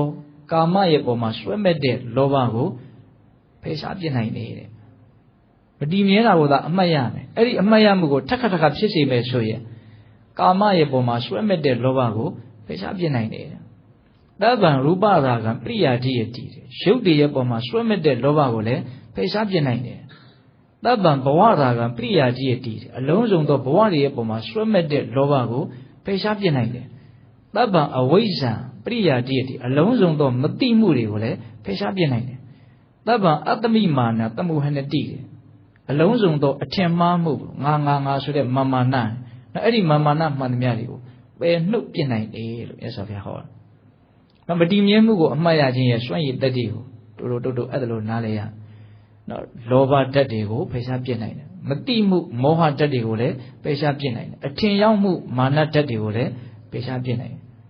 ။ဒါဆိုရင်လူကအများကြီးတတ်တာရနိုင်တာပေါ့။ဒါနဲ့အနိစ္စတင်ညာဆိုတာဘာလို့မတည်မြဲမှုကိုအမှတ်ရနော်ဒီမတည်မြဲမှုဆိုတာလေးနဲ့ပတ်သက်ပြီးတော့မတည်မြဲမှုရဲ့သဘာဝလေးကိုဦးဇင်းတို့ပြောနေကြစကားလေးတစ်ခုကိုပြောချင်ပါသေးတယ်အဲ့ဒါကဘာလဲဆိုတော့ဘဝဆိုတာဘယ်လိုအဓိပ္ပာယ်ရှိတော့ဘဝဆိုတာဘာလဲလို့တစုံတစ်ယောက်ကမြတ်မေးမယ်ဆိုရင်လူတိုင်းမှာကိုယ့်ရဲ့ဉာဏ်လေးနဲ့သိထားသလောက်နော်ကိုထင်ရမြင်ရလေးကိုပြောမဲ့အဖြေတွေအသီးသီးတော့လူတိုင်းမှာရှိမှာပါဟုတ်လူဘဝဆိုတာဘယ်လိုပါကွာပြောနေကြတာတော့မရှိဘူးလားနော်ဘဝကြီးကဘယ်လိုပါကွာဟုတ်လားဘဝရဲ့အဓိပ္ပာယ်ကိုမတိမတာအဓိပ္ပာယ်ဖွင့်ကြတာပေါ့နော်ဒါကတော့ကိုယ့်ရဲ့ဉာဏ်နဲ့ကိုနားတယ်လို့ကိုထင်တယ်လို့မြင်တယ်လို့ပြောကြဆိုရတွေးရတာပေါ့ဟုတ်လားအဲ့တော့ဦးဇင်းတို့လည်းပြောကြည့်ခြင်းတယ်ပေါ့ဘဝဆိုတာဘာလဲဆိုတာလေဘဝဆိုတာဘာတုံးလို့မေးရင်ဘဝဆိုတာပျက်စီးခြင်းနဲ့ပျက်စီးခြင်းစီကိုတွားနေတာဒါလေးကိုပြောရင်ဒါလေးကိုလည်းပိဋကတ်တို့ကိုစဉ်းစားကြည့်စေချင်တာဘဝဆိုတာပျက်စီးခြင်းနဲ့ပျက်စီးခြင်းစီကိုတွားနေတာပျက်စီးခြင်းစီကိုတွားတာကိုရိုးတွားတာမဟုတ်ပျက်စီးခြင်းနဲ့တွားနေတာထပ်ပြောမယ်နော်ပျက်စီးခြင်းနဲ့ပျက်စီးခြင်းစီကိုတွားနေတာပျက်စီးခြင်းနဲ့ဆိုတာကအနိစ္စကိုရည်ညွှန်းတာပျက်စီးခြင်းစီကိုဆိုတာကမရဏကိုရည်ညွှန်းတာအနိစ္စဆိုတဲ့ဝါဒမရဏဆိုတဲ့ဝါဒမတူဘူးနော်အနိစ္စဆိုတာဘာပြောတာအနိစ္စဆိုတာကတခဏတိုင်းဖြစ်ပြီးတော့တောက်လျှောက်မရှိတော့တဲ့သဘောထပ်ပြီးတော့အတိတ်ကလည်းဒလဇက်ဖြစ်ပြန်တယ်ဖြစ်ပြီးတော့တောက်လျှောက်ပဲမရှိတော့ပြန်ဘူးအချိန်နဲ့အမျှဒလဇက်သဘာဝတရားတွေဖြစ်ပေါ်ပြီးတော့တောက်လျှောက်ပဲကွယ်ပြောက်ချုပ်ပြောက်လိုက်နေတဲ့သဘာဝအဲ့ဒါကိုအနိစ္စလို့ပြောတာမရဏဆိုတာကဒီတဘောရဲ့အတွက်အပြီးတိုင်းပျက်စီးသွားတဲ့သဘောနော်ဒီသဘောလေးတစ်ခုကိုကွယ်ပြားနားလည်ဖို့လိုတယ်ဟုတ်လားဒီနေ့မှာဦးဇင်းတို့ပြည်သက်ပေါင်းတို့အနိစ္စရဲ့သဘောလေးကိုနော်စိန်တာမယဉာဏ်ထက်တန်အောင်ဆိုတဲ့ရည်ရွယ်ချက်နဲ့နည်းနည်းတော့ပြောကြည့်ခြင်းနေတယ်ဘာဝနာမယဉာဏ်နဲ့သိဖို့မြင်ဖို့ဆိုရင်တော့သူကတတိပဋ္ဌာန်ဘာဝနာကိုပွားများမှဒီယုတ်တဲ့နန္တသဘာဝတရားတို့ရဲ့နော်တခဏတိုင်းဖြစ်ပေါ်ပြီးတော့ပြောင်းလဲပျက်စီးလိုက်နေတဲ့သဘောကိုသိနိုင်မြင်နိုင်တာပါအခုဟာကဦးဇင်းတို့သုတ္တမယဉာဏ်နော်စိန်တာမယဉာဏ်ထက်တန်ဖို့ရည်ရွယ်ပြီးတော့ပြောတာပေါ့နော်အဲ့တော့အနိစ္စမတည်မြဲဘူးဆိုတာဘာလဲတော့ဖြစ်လာတယ်ဖြစ်ပြီးတော့မရှိတော့ဘူးဒါကိုနည်းနည်းလေးစဉ်းစားကြည့်ဖို့လိုတယ်တော့ဆိုကြပါစို့ဘာတွေဖြစ်နေတော့ဘာတွေဖြစ်လာပြီးတော့အဲ့ဒါတွေကမရှိတာတော့ နောက်ဆိုကြပါစို့ဘောဆိုတာဖြစ်ချင်းလို့ရမြင်သေးပဲရတယ်။ဘာတွေဖြစ်တုံးလို့မေးရင်မြင်တယ်ကြားတယ်အနံ့တွေရတယ်စားတော့တွေစားတော့ရတယ်အတွေ့အထိတွေတွေ့ထိရတယ်အတွေ့အကြံတွေတွေ့ကြံရတယ်6မျိုးမြင်ကြားနာစားထိတွေ့ဒီ6မျိုးဖြစ်နေတာကိုဘောလို့ခေါ်တာနော်။အေးအဲ့တော့အဲ့ဒီဖြစ်နေတာတွေကိုနည်းနည်းလေးစဉ်းစားကြည့်မြင်တာလည်းမြင်ပြီးနောက်ထပ်အသစ်ထပ်မြင်တယ်အဲ့ဒါလည်းတည်မြဲနေတာမဟုတ်ဘူးမြင်တာတွေဟာမြင်ပြီးသွားတယ်ဆိုတာကိုစဉ်းစားမိဖို့လိုတယ်လူငယ်တွေနားလည်အောင်ပြောမယ်နော်မြင်တာတွေဟာမြင်ပြီးရင်ပြီးသွားလို့ဗီဒီယိုစကားတွေတကားပြီးတကားကြည့်နေရတာမြင်တာတွေဟာမြင်ပြီးမပြီးဘူးဆိုရင်နောက်ထပ်ထပ်ကြည့်ဖို့အတွက်ကြိုးစားစရာမလိုဟုတ်တယ်မို့လားကြည်တန်းလည်းဘာဖြစ်သွားပြီးသွားတာပဲမြင်တာတွေဟာမြင်ပြီးတယ်ဆိုတာကနည်းနည်းဉာဏ်လေးထက်မှသဘောပေါက်နိုင်မယ်ထင်သူတက်ပို့ပြီးတော့နားလည်လွယ်တဲ့ကိစ္စကဟောဒီကြားတဲ့ကိစ္စအဲ့ဒါကပို့ပြီးတော့နားလည်လွယ်ဒီကြားတဲ့ကိစ္စကြားပြီးသွားတာဆိုတာလေးကိုသတိထားကြည့်နောက်ဦးချင်းအခုနှုတ်ကထွက်နေတဲ့အတန်ထောင်နဲ့ချီပြီးတော့ရှိပြီစကလုံးနေအလုံးမှဖတ်တင်နေတာမရှိဘူးနော်အတန်ထွက်လာရင်တော့ဒါပေမဲ့ပျောက်သွားတယ်မရှိတော့အဲ့တော့အဲ့ဒီအတန်ကပျောက်လိုက်နေတယ်ဆိုတော့ပျောက်လိုက်နေတဲ့အတန်ကိုကြားလိုက်နေတဲ့စိတ်ကလည်းပဲတော့တစ်စိတ်ပြီးတစ်စိတ်ပေါ့နောက်တစ်တန်ကြတော့နောက်တစ်စိတ်ပေါ့နောက်အဓိပ္ပာယ်တစ်မျိုးပေါ့ဟုတ်တယ်မို့လားစဉ်းစားကြည့်နော်အတန်တွေဟာပျောက်လိုက်နေတယ်ဆိုတာအလွန်ထင်ရှားတယ်ခုပြောရင်းနဲ့ကိုပဲပျောက်လိုက်တယ်ဒါပေမဲ့ထပ်ပြီးတော့အတန်ဖြစ်အောင်လုပ်နေတော့အကြောင်းတရားတွေကရှိနေတော့ထပ်ဖြစ်ပြန်တယ်ဟုတ်လားစဉ်းစားနော်အဲ့တော့အတန်ဟာတလက်ဆက်ပါလို့နော်ပျောက်ွယ်လိုက်တဲ့သဘောပဲအဲ့ဒါလိုပဲအနံ့တွေအရသာတွေတလက်ဆက်ပျောက်ွယ်လိုက်တာပါဖြစ်တော့ဖြစ်တယ်မဖြစ်ဘူးမဟုတ်ဖြစ်တယ်အဲ့လိုပဲအတွေ့အထိမျိုးစုံတွေးထိရတယ်မဖြစ်ဘူးမဟုတ်ဖြစ်တယ်အတွေးကြံမျိုးစုံတွေးကြံရတယ်ပျောက်သွားပြီးသွားတယ်နောက်ထပ်ပြီးတော့တွေးပြန်တယ်ကြံပြန်တယ်မနာဘူးနော်သေချာတာကတော့ဖြစ်ပြီးရင်မရှိတော့နောက်ထပ်အသစ်ထပ်ဖြစ်တယ်ပြောတာကအလွန်နှေးတယ်ဟိုမှာတော့ဒလဆက်ကိုပဲဖြစ်ပြီးတော့ဒလဆက်ကိုပဲပြီးဆုံးလိုက်တယ်အချိန်နဲ့အမျှအသစ်ဖြစ်တယ်စဉ်းစားကြည့်နော်အခုလူဘဝကြီးမှာအသက်20 30 40 50 60ဒီထဲမှာ80 80တွေတောင်ပါကောင်းပါမယ်နော်လူဘဝကြီးမှာနှစ်ပေါင်းများစွာနေလာခဲ့ကြတယ်နေကြတယ်မြင်ငယ်ပေါင်းများလာပြီမရေမတွက်နိုင်ဘူးနော်ကြားခဲ့ပေါင်းများလာပြီအနက်တွေရခဲ့ပေါင်းများလာပြီအစားတောက်တွေစားတောက်ခဲ့ပေါင်းများလာပြီအတွေ့အထိတွေတွေ့ထိခဲ့ပေါင်းများလာပြီအတွေ့အကြံတွေတွေ့ကြံခဲ့ပေါင်းများလာပြီဘာတစ်ခုမှဖတ်တင်နေတာမရှိဘူးအကုန်လုံးပြီးပျောက်တည်ကြီးပဲတွေ့ရယုံကြုံရယုံပဲကိုဟာမျိုးထင်နေတာကိုဟာမျိုးထင်နေတာဒါဘာကိုပြောနေတာဦးဇင်းကအနေစာကိုပြောတယ်နော်အဲ့ဒီအနေစာကိုအမှတ်ရမယ်ဆိုရင်ဘာလို့အနေစာပညာအလွန်တန်ဖိုးရှိတဲ့ကောင်းမှုဉာဏ်ပါလို့ရှိရင်နော်အလွန်ခရီးရောက်တယ်နော်အစင်မတက်ရင်စမ်းလျက်နဲ့မလှအငှင်မတက်ရင်ပန်းလျက်နဲ့မရတယ်နော်လောကစကားပုံရှိတယ်နားလည်ဖို့လိုတယ်အငှင်တက်ဖို့လိုတယ်အစင်တက်ဖို့လိုတယ်တော့လှခြင်းနဲ့ရခြင်းနဲ့ဆိုရင်အစင်လည်းတက်ဖို့လိုတယ်အငှင်လည်းတက်ဖို့လိုတယ်အဲ့လိုပဲကောင်းမှုတို့ကိုစီးပူးခြင်းနဲ့နော်လွယ်လွယ်နဲ့ခီးရောက်ခြင်းနဲ့ဆိုဉာဏ်ရှိဖို့လိုတယ်ဟုတ်လားဒါကြောင့်အနိစ္စတင်ညာကိုဖြစ်အောင်ကြိုးစားစောစောစကားလေးကိုပြန်ဆက်မယ်နော်ဘဝဆိုတာပျက်စီးခြင်းနဲ့ပျက်စီးခြင်းစီကိုသွားအပျက်စီးခြင်းစီကိုဆိုတော့ဘာပြောရတော့မရဏကိုရည်ညွှန်းတာနော်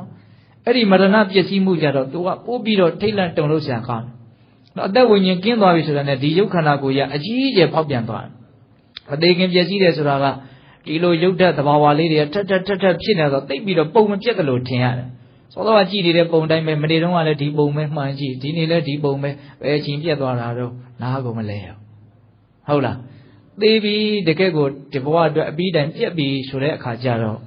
့လူကတော်တော်ထင်ရှားသွားတယ်။နောက်ဝိညာဉ်ကင်းပြီဆိုတာနဲ့ခန္ဓာကိုယ်ကအေးဆက်ပြီးတော့တောင့်တင်းသွားတယ်တဖြည်းဖြည်းနဲ့ပြီးရင်ဘာဖြစ်မလို့ရောင်းလာမယ်ဖောင်းကားပြီးတော့လေအပြည့်မှုတ်သွင်းထားတယ်လို့မျိုးပြီးရင်အကုန်လုံးပေါက်ကွဲပြီးတော့ဒါကြည့်ချင်းစရာမြင်ချင်းစရာမကောင်းအောင်စိတ်ကူးချင်းစရာမကောင်းတော့အောင်ဝိဒ္ဓံတနာအကြီးအကျယ်ဖောက်ပြန်ပျက်စီးသွားတယ်။နော်အနန္တတွေလည်းအဆိုးသောဘဝထွက်လာမယ်ဟုတ်လားပုံရုပ်အစင်းကလည်းကြောက်မဲ့ဖွယ်ဟာအနေအထားကိုရောက်သွားမယ်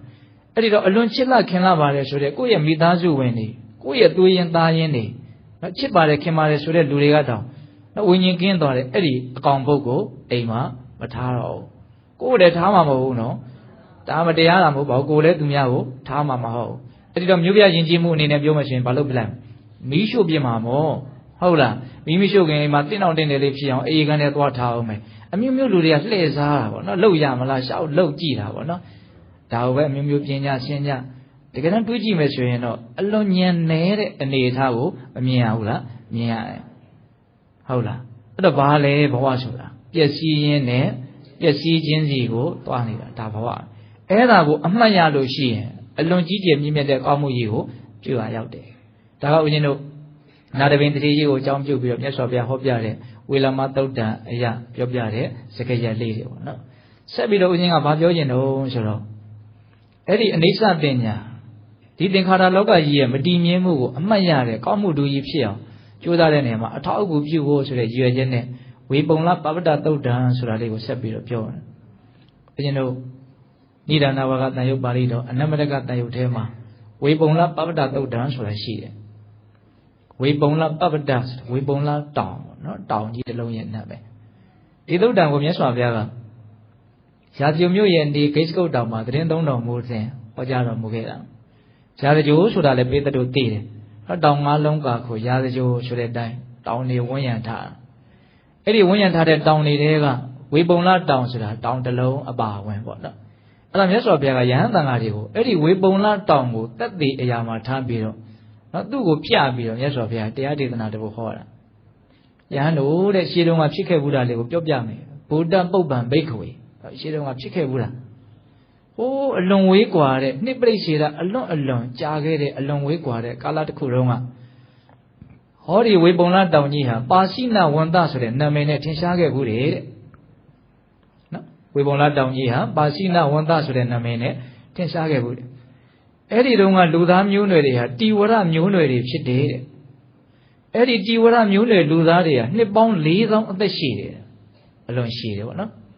်အဲ့ဒီတိဝရမျိုးနွယ်တွေဟာသူတို့ရဲ့အဲ့ဒီပါဠိနဝန္တတောင်ကြီးဘော်ကိုရောက်ချင်တယ်ဆိုရင်4ရက်အချိန်ယူပြီးတော့တက်ရတယ်အောက်ဆင်းနေရင်လည်း4ရက်အချိန်ယူပြီးတော့ဆင်းရတယ်တောင်ကြီးကလည်းအလွန်မြင့်မားတယ်လို့ဆိုတဲ့အတိတ်ပဲ။ဒါမြတ်စွာဘုရားတစ်ချိန်လုံးကဖြစ်ခဲ့တဲ့သမိုင်းကြောင်းလေးကိုဖော်ထုတ်ပြတော့။ယဟန်တို့တဲ့အဲ့ဒီအချိန်ခါမှာလောကသုံးပါးမှာကာကုတံဆိုတဲ့မြတ်စွာဘုရားထစ်ရှားပွင့်နေတယ်။နော်ဒီကဘာမှာပထမဆုံးပွင့်တဲ့ဘုရားပဲ။နော်အကျက်ထဲကတော့ကောက်ကတံဘုရားလို့ကောက်ကတံလို့ပြောကြတာ။နော်စာထဲရေးတာတော့ကာကုတံနော်ကာကြီးတစ်ချောင်းမြင်ကာကုတံလို့ဒီလိုရေးတယ်နော်။အဲ့ဒီကောက်ကုတံမြတ်စွာဘုရားနော်လက်ထက်တော်အခါအဲ့ဒီမြတ်စွာဘုရားရဲ့လက်ရတော်ရလက်ဝဲတော်ရအက္ခတဝကမထေကတော့နော်ဝိဒုရမထေနဲ့တိန်စီဝမထေဖြစ်တယ်တဲ့အတိအကျမြတ်စွာဘုရားပြောတာနော်ဒါလည်းပုဝေတိဝါဒနုဒတိအဘိညာဉ်ကိုအသုံးပြုပြီးတော့ပြောတာပဲအဲ့လိုမြတ်စွာဘုရားတမိုင်းကြောင်းလေးကိုဖော်ထုတ်ပြပြီးတော့ယဟန်တွေကိုဘလို့ရှင်းချင်းခိုင်းတော့နော်ဆရာကြီးဒေါက်တာတန်းထွန်းကတော့တမိုင်းတင်ရတာဘာလို့တင်ရတာလို့ပြောတော့မအောင်လို့တဲ့ဟုတ်လားအခုမြတ်စွာဘုရားလည်းတမိုင်းချောင်းကိုပြတယ်နော်တမိုင်းချောင်းကိုပြပြီးတော့မြတ်စွာဘုရားကတော့ဘလို့ရှင်းချင်းခိုင်းတော့မြတ်စွာဘုရားတော့ဘလို့ရှင်းချင်းခိုင်းတော့ပတ္တထဘိက္ခဝေတာစီဝိမတ္တပပ္ပတ္တသမေညာအန္တရဟိတာတေသမနုဿာကာလင်္ကတာသောစဘဂဝါပြိဋိဘုတော်တဲ့ပတ္တထဘိက္ခဝေယဟန်တို့ကြည်ပါတဲ့ပတ္တထဆိုကြည်ခိုင်းတာပဂရိမျက်စိနဲ့ကြည်ခိုင်းတာတော့မဟုတ်တော့တမိုင်းကိုပြန်ကြည်ခိုင်းတာပဂရိမျက်စိနဲ့ကြည်ခိုင်းတာတော့မဟုတ်ဉာဏ်မျက်စိနဲ့ကြည်ခိုင်းတာစဉ်းစားခိုင်းတာဆင်ခြင်ခိုင်းတာပတ္တထဘိက္ခဝေတာစီဝိမတ္တပပ္ပတ္တသမေညာအန္တရဟိတာဣမတ္တပပ္ပတ္တဟောဒီဝေပုံလတောင်ကြီးရဲ့သမေညာပါဠိနဝန္တလို့ဆိုတဲ့တစ်ချိန်လုံးကနာမည်ဟာအန္တရဟိတာကွယ်ပြောက်သွားပြီမရှိတော့ဘူးတဲ့နော်တောင်ကြီးရဲ့နာမည်ဘာဖြစ်သွားပြီတော့ကွယ်ပြောက်သွားမရှိတော့ဘူးတဲ့တေသမနုဿာကာလင်္ကတာအဲ့ဒီတုန်းကတိဝရမျိုးနွယ်လူသားအလုံးတယောက်မှမကြံတော့ဘူးပျောက်သွားကြပြီမရှိတော့သေသွားကြပြီတဲ့သောစဘဂဝါပြိဋိဘုတော်အဲ့ဒီတုန်းကကာကုတံမြတ်စွာဘုရားနဲ့တကွယဟန္တာအရှင်မြတ်ကြီးတွေလည်းအလုံးပြိဋိဘံဆံသွားကြပြီအလုံးပျောက်သွားကြပြီမရှိတော့ဘူးဒါမြတ်စွာဘုရားဆင်ញင်ခိုင်းတာပဲနော်အဲ့လိုဆင်ញင်ခိုင်းပြီးတော့မြတ်စွာဘုရားကိုယ်တိုင်သုံးသပ်ပြတယ်ဟောဒါကြတော့မြတ်စွာဘုရားရဲ့ဉာဏ်နဲ့သုံးသပ်ပြဧဝံအိဋ္ဌဘိက္ခွေသင်္ခါရဧဝံအတ္တဝဘိက္ခွေသင်္ခါရဧဝံအနတ္တတိကဘိက္ခွေသင်္ခါရသုံးချက်နော်ဒီစကလုံးလေးကတော့တရားပွဲမပြီးမချင်းထပ်ကြားနေရအောင်မယ်ဟုတ်လားသေချာမှတ်မယ်နော်ယဟန်တို့တဲ့သင်္ခါရတရားတွေဟာဧဝံဤသို့ဤပုံအနိစ္စမတည်မြဲတဲ့သဘောရှိတယ်အတ္တဝမခိုင်မာတဲ့သဘောရှိတယ်အနတ္တတိကမတတ်တာတဲ့သဘောရှိတယ်တဲ့သုံးချက်ပြောတယ်သင်္ခါရတရားတွေဟာအနိစ္စမတည်မြဲတဲ့သဘောအတ္တဝမခိုင်မာတဲ့သဘောအနတ္တတိကမတတ်တာတဲ့သဘောပါဠိလေးတွေပါမှတ်မိရင်အလွန်ကောင်းမယ်နော်အနေစာအတ္တဝအနတ္တတိကမခိုင်မြဲမတည်မြဲသောသဘောမခိုင်မာသောသဘောမတက်တာသောသဘောမတည်မြဲဘူးဆိုတော့ခဏနဲ့တောက်သွားမယ်ပေါ့ဟုတ်လားမခိုင်မာဘူးဆိုတော့ပျက်စီးလွယ်တယ်ပေါ့မတက်တာဘူးဆိုတော့ဆင်းရဲတယ်ပေါ့သင်္ခါရတရားရဲ့သဘောကိုမြတ်စွာဘုရားသုံးသပ်ပြ အဲ့လိုသုံးသပ်ပြပြီးတော့မြတ်စွာဘုရားကဖြစ်တဲ့နာကိုဘလို့တိုက်တွန်းတော့နော်ဒီသုတ်တန်လေးကိုဦးဇင်းအရန်သဘောကျအရန်ပြည့်စုံဟုတ်လားဘလို့မြတ်စွာဘုရားတိုက်တွန်းပြတော့ဆိုတော့ယာဝံရှိတံဘိက္ခွေအလမေဝတပ္ပသင်္ခါရေတို့နိဗ္ဗိန္တိတုံအလံဝိရိစီတုံအလံဝိမု षि တုံယဟန်တို့တဲ့ဒါကြောင့်မို့လို့ဟောဒီအလုံးစုံသောသင်္ခါရတရားရဲ့ပုံမှာယာဝံစလွန်လွန်ကဲကဲနိဗ္ဗိန္တိတုံညီးငွေခြင်းကအလမေဝသင်္လာတိသာတိဒီသင်္ခါရတရားအားလုံးရဲ့ပုံမှာညီးငွေသင့်တယ်တဲ့ဒါတရားပျော်စရာကြည်နူးစရာတာယာစရာကိစ္စတွေမဟုတ်ဘူးဆိုတဲ့မှန်ကန်တဲ့အသိနဲ့ဒီသင်္ခါရတရားတွေရဲ့ပုံမှာညီးငွေတဲ့စိတ်ဖြစ်အောင်ကြိုးစားရမယ်ဘယ်လောက်ထိညီးငွေတဲ့နှုံးဆိုရင်ယာဝံစလွန်လွန်ကဲကဲတဲ့ညီးငွေတဲ့စိတ်ကိုအများကြီးဖြစ်တဲ့တဲ့ဖြစ်တဲ့နာကိုပြောတာနော်ဝိရိစီတုံဒီသင်္ခါရတရားတွေရဲ့ပုံမှာမက်မောမှုကင်းခြင်းကအလံတင့်လာသေးတာဒီဒါတွေကဆွဲမဲ့စရာမဟုတ်ဘူးဆိုတဲ့အဖြေမှန်ကိုသိပြီးတော့ဒီတရားတွေရဲ့ပုံမှာဆွဲမဲ့မှုကင်းအောင်ကျင့်ရမယ်ဆိုတဲ့အဓိပ္ပာယ်ဝိမု षि တုံဒီသင်္ခါရဒုက္ခတရားတွေကနေလွတ်မြောက်ခြင်းကအလံတင့်လာသေးတာဒီသူ့ကိုလည်း၃ချက်တိုက်တွန်းနိဗ္ဗိန္တိတုံညီငွေခြင်းကဝိရိစီတုံမက်မောမှုကင်းခြင်းကဝိမု षि တုံလွတ်မြောက်ခြင်းကဒီအနှစ်သာရရှိတဲ့စကားလုံးလေးတွေကိုမှတ်မိရမယ်ဟုတ်လားညီငွေခြင်းကဆွဲမဲ့မှုကင်းခြင်းကလွတ်မြောက်ခြင်းကနိဗ္ဗိန္တိတုံဝိရိစီတုံဝိမု षि တုံဟုတ်ရလားအဲ့လိုမြတ်စွာဘုရားတိုက်တွန်းချက်ပေးပြီးတော့ဆက်ပြီးတော့ဒေသနာကိုဟောပြန်တယ်ယဟန်တို့တဲ့အဲ့ဒီလိုနဲ့ကာလတွေအလွန်ကြာလာတဲ့အချိန်အလွန်ကြာလာတဲ့အချိန်ဟောဒီဝေပုံလတောင်ကြီးရပဲဝင်ကကဆိုတဲ့နာမည်နဲ့ထင်ရှားလာပြန်နေတဲ့စောစောကပါစိနာဝန္တဆိုတဲ့နာမည်ကြီးပြောက်ပြီးတော့ဝင်ကကဆိုတဲ့နာမည်နဲ့ထင်ရှားလာအဲ့ဒီချိန်မှာလောကမှာရောဟိတတလူသားမျိုးနွယ်တွေကြီးစိုးပြီးတော့နေတယ်ဟောလူသားမျိုးနွယ်တွေလည်းပြောင်းသွားနော်ရောဟိတတအဲ့ဒီရောဟိတတလူသားတွေဟာနှစ်ပေါင်း3000အသက်ရှိတယ်တဲ့တတိထားပြီးတော့နားထောင်တော့ပါစိနာဝန္တတောင်ကြီးအနေထားတုန်းကတိဝရမျိုးနွယ်တွေရဲ့တက်တန်းနဲ့နှိုင်းစာရင်1000ကျော်သွားတယ်ဟုတ်လားအဲ့ဒီလူတွေကတောင်ကြီးဘော်ကိုရောက်ချင်တယ်ဆိုရင်2ရက်3ရက်တက်ရတယ်ဆင်းရင်3ရက်ဆင်းရတယ်ဟုတ်လားနှစ်ပေါင်း4000ကနေ3000လျှော့ကြတယ်4ရက်တက်ကနေ3ရက်တက်ဖြစ်တယ်အဲ့ဒီခါတုန်းကလောကသုံးပါးမှာ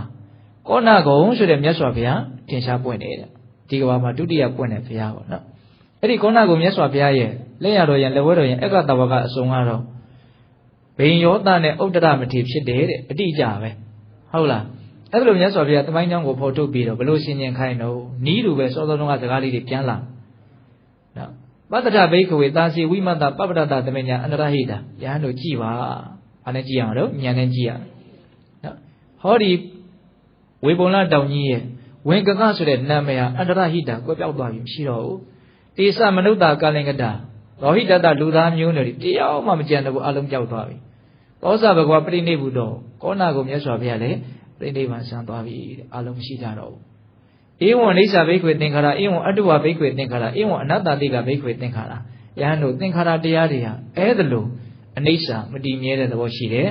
အတ္တဝမခိုင်မာတဲ့သဘောရှိတယ်အနတ္တတိကမသက်သာတဲ့သဘောရှိတယ်ဒီစကားလုံးလေးသုံးလုံးထပ်လာတယ်နော်ဒါမြတ်စွာဘုရားသုံးသပ်ချက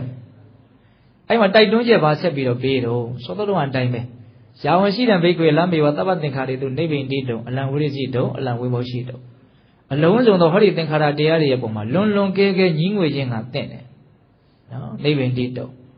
ဝိရိစီတုံမမောမှုကင်းခြင်းကအလံတင့်တယ်ဝိမု षि တုံလွတ်မြောက်ခြင်းကအလံတင့်တယ်သုံးချက်နော်နိဗ္ဗိန္တိတုံဝိရိစီတုံဝိမု षि တုံနော်နိဗ္ဗိဒာဉာဏ်ရဲ့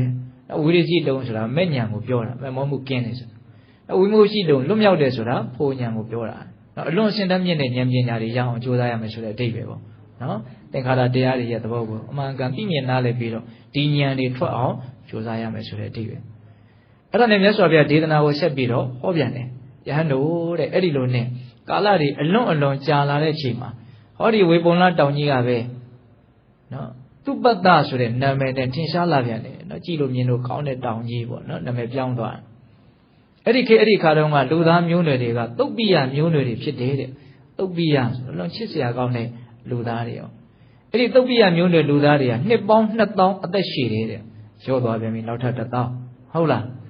းသူတို့ဟာတောင်ကြီးဘော်ကိုရောက်ချင်တယ်ဆိုလို့ရှိရင်2ရက်တက်ရတယ်ဆင်းရင်ရဲ့2ရက်ဆင်းရတယ်ဟောတောင်ကြီးကလည်း1ရက်စာရော့သွားပြန်ပြီဟုတ်ရဲ့လားအဲ့ဒီခါကလောကသုံးပါးမှာသစ္စာလေးပါးတရားသိမြင်ဘုရားရှင်ကိုတော်မြတ်ကြီးကဘယ်ဘုရားလဲဆိုတော့ကတ္တပမြတ်စွာဘုရားပွင့်ခဲ့တယ်တဲ့နော် Tatiya point of view, no, Dibadagava. Eddie Katama Meswapian Kuramaki, Layaro and Lewedo and Ekatawaga Songaro, Eita Matine, Bara Dwaza Mati, Pite.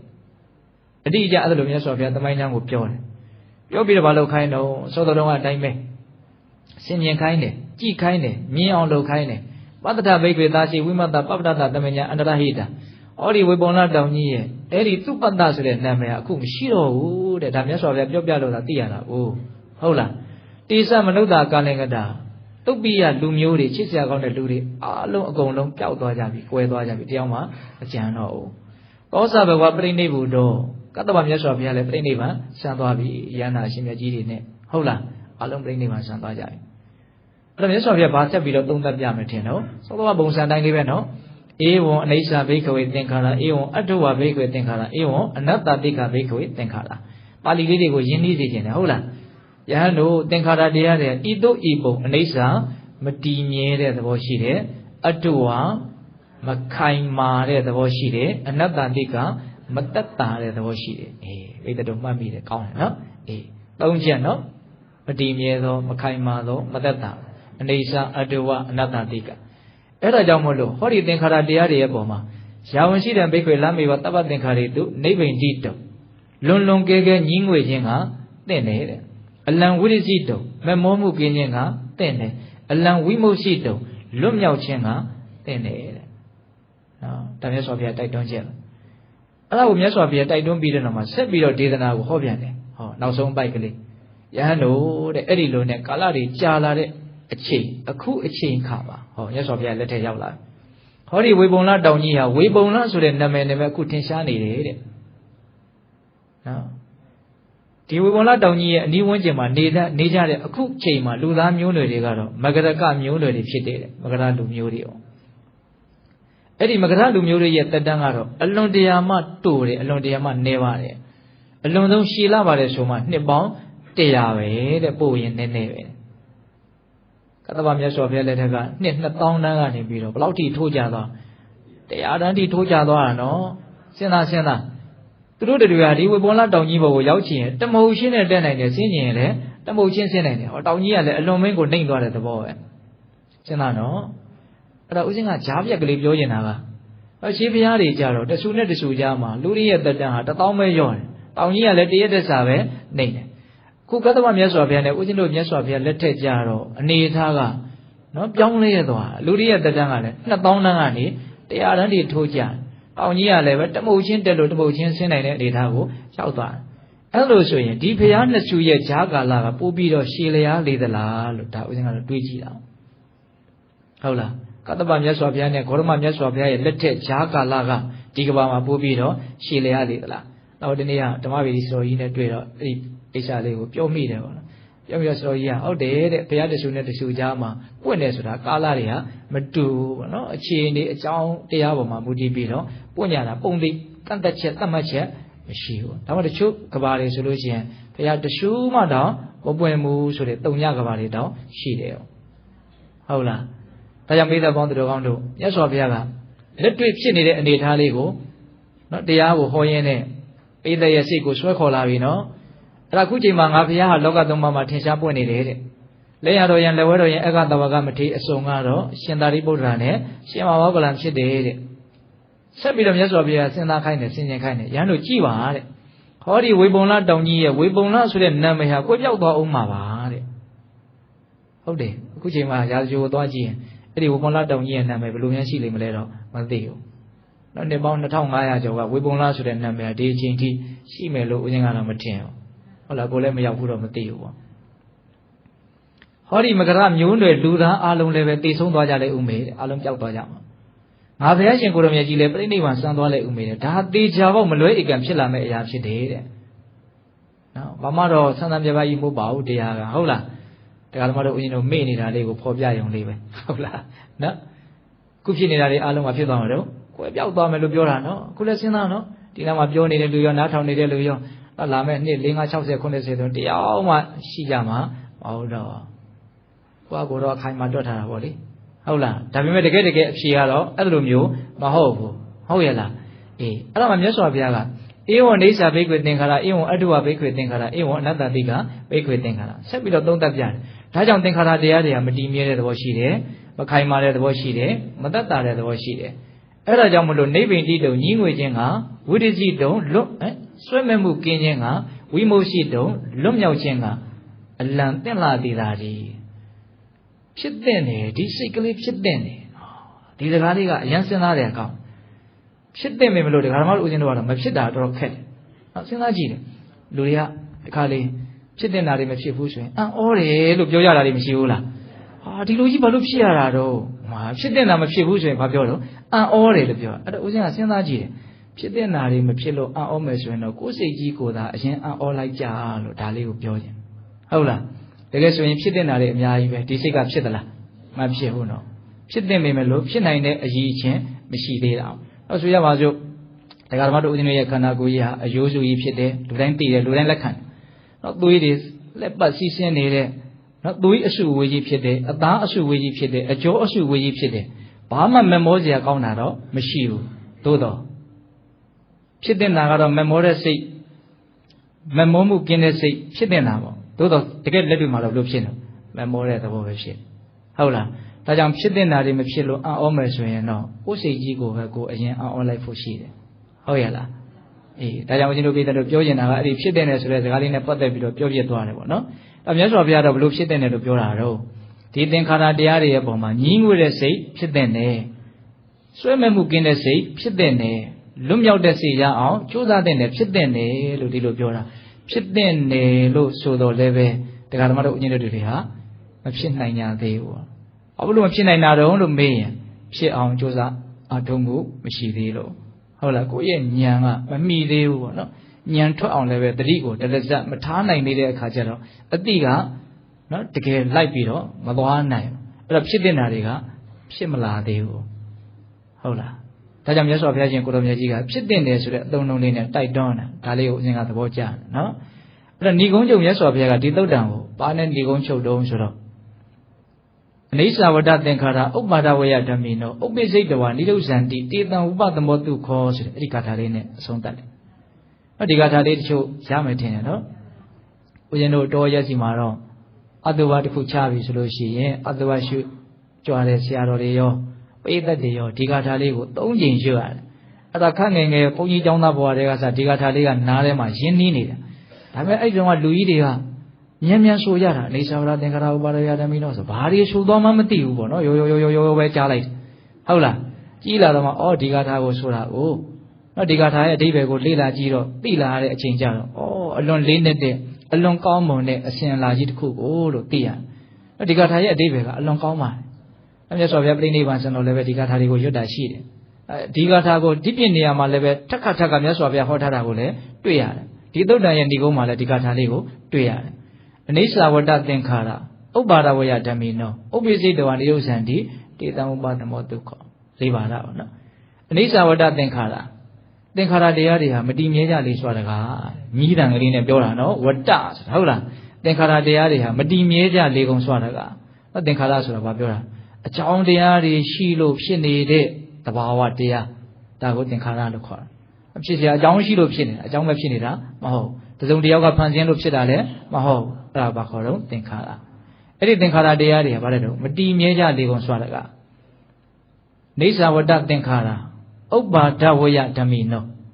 Deep the Bawa de Aria, like the Bawa Jivala. Pibi and Jede, Pibi and Tabi of Chisia Jamashiro, Pibiane, Tabi or Alamashiro, Tabi of Chibiane, Tabi Chibiane, Yadoviane, Piel like, Dilove, on. Tenkara de Azura, did I made, Piel like. Uba Dawaya Damino. Tabiro Kaima Biore, opposite the one you senti, opposite the one should be on you senti. Chubia Daya, Mishiro, Psito Pilla, Bido, Mishiro. Not the ball lady yet, Chubia name Mugo, Nyanem Nyan, the on, Josiah. Paramata Wasura, let me kind Yalo Yalamaho, Yasine Gilo, Yenamaho. Say the Nyanena, Tina. So Yamado Pura Leo, let me kind Yalo Yala. Meow, no. Senagino, Pura the ball lady. Say no Tilo Meaula, Yan, either the boss, say no Tilo Yan, Yasine Gilo, a meow. How about the case she needed, the case she needed. So Yamazo, ခုဒီတက်ကျိုးတွေထဲမှာလျှက်စစ်တွေစီးဆင်းနေတာရှိတယ်လျှက်စီးနဲ့မြင်ရလားလျှက်စစ်မီးပြတ်သွားတော့တက်ကျိုးကြီးကပြောင်းလဲသွားတယ်လို့ရှိသလားဒါပေမဲ့ခလုတ်ကိုနှိပ်လို့မီးလင်းတယ်မီးမလင်းဘူးအလုံးလုံးတယ်မလို့ဘူးစွမ်းရင်ရှိတယ်မရှိဘူးတော့ကြည့်ပြီးတော့ဒီတက်ကျိုးထဲမှာဓာတ်အားတွေသွားနေတယ်သွားမနေဘူးဆိုတာကိုသိနိုင်အဲ့ဒါဘာနဲ့သိတာဉာဏ်နဲ့သိတာဟုတ်တယ်မဟုတ်လားအေးအဲ့လိုပဲဦးဇင်းတို့ပြေးတဲ့ပေါင်းတဲ့တော့ဒီခန္ဓာမှာဖြစ်နေတဲ့သဘာဝတရားတွေသဘောကိုမြင်မှဒီဖြစ်ပြီးတော့ပြတ်သွားတယ်ဆိုတာကိုမြင်နိုင်တာသဘောပေါက်ရလားတတိအားကောင်းဖို့လိုတယ်ပေါ့နော်အတူတူပြောရလို့ရှိရင်တတိဆက်ဆက်မှုရှိအောင်ကြိုးစားနိုင်မှဖြစ်ချင်းပြည့်ချင်းကိုမြင်နိုင်တာဟုတ်ရဲ့လားအဲ့ဒါကိုပြောတာနော်ဥပ္ပိစိတဝါနိရုဇန္တိဖြစ်ပြီးရင်ပြတ်သွားတယ်မရှိတော့ဘူးတေတံဝိပသမောတုခေါ်တယ်အဲ့ဒါဘာပြောတာလဲအဲ့ဒီသဘာဝတရားသင်္ခါရတရားတို့ရဲ့ငြိမ်းရာနိဗ္ဗာန်တည်တာနဲ့ချမ်းသာလာပါပြီဆိုတာကတဲ့နော်အလွန်ပြည့်စုံတယ်နော်သင်္ခါရတရားတွေကတော့ဖြစ်လိုက်ပြက်လိုက်နဲ့နော်တကယ်မကောင်းတဲ့တရားတွေပေါ့အဲ့ဒါတွေငြိမ်းရာနိဗ္ဗာန်တည်တာနဲ့တကယ်ချမ်းသာတယ်လို့ပြောသွားတယ်ဟုတ်လားဒါကြောင့်ဘေးတော်ပေါင်းသူတော်ကောင်းတို့ဒီဝေဘောနာသုတ်တန်လေးကိုအရှင်တို့ဘယ်လိုရွေးချက်နဲ့ပြောတာတုံးလို့မေးရင်အနိစ္စတင်ညာဆိုတဲ့ကောင်းမှုလူကြီးဖြစ်အောင်ကြိုးစားတဲ့နေရာမှာအထောက်အကူပြုဖို့ဟုတ်ရဲ့လားခုဒီသုတ်တန်လေးကိုပြန်ပြီးတော့အပြန်ပြန်လာလာစဉ်းစားကြည့်နော်အနှစ်ချုပ်လိုက်ရင်ဘာပဲဖြစ်ဖြစ်ပြီးသွားတာပါဆိုတဲ့သဘောဖြစ်ခဲ့တာတွေအလုံးပြီးသွားကြပြီမရှိတော့ဖြစ်နေတာတွေအလုံးပြီးဆုံးနေစေနောက်မှလည်းပဲဖြစ်လက်တက်ဖြစ်အောင်မှာဘာလို့ဖြစ်မှာတော့ဒီရုပ်တဏ္ဍတ်တွေဘာလို့ဖြစ်မှာလို့ပြောနိုင်တော့ဆိုတော့ဒီခန္ဓာရဲ့ပုံမှာအမြင်မရှင်းတဲ့အတွက်ကြောင့်ဖြစ်လို့မှုရခြင်းမှုလိုချင်မှုရခြင်းမှုဆိုတဲ့လောဘဓာတ်ကဖြစ်တယ်အဲ့ဒီလောဘကြောင့်နောက်ထပ်ရုပ်တဏ္ဍတ်တွေကဆက်ဆက်ပြီးတော့ဖြစ်အောင်ပဲသိကြတယ်နော်အေးအဲ့လိုဆိုရင်အဲ့ဒီဖြစ်လာတဲ့သေချာပေါက်ဖြစ်မဲ့အဲ့ဒီတရားတွေကဘာဖြစ်သွားမှာတော့ပြတ်သွားအောင်မှာပဲပျောက်သွားအောင်မှာပဲဖြစ်ခဲ့တာတွေအလုံးပြီးခဲ့ပြီဖြစ်နေတာတွေအလုံးပြီးနေစေဖြစ်လာအောင်မဲ့အရာတွေအလုံးဟာလည်းပြီးဆုံးသွားမှာပဲ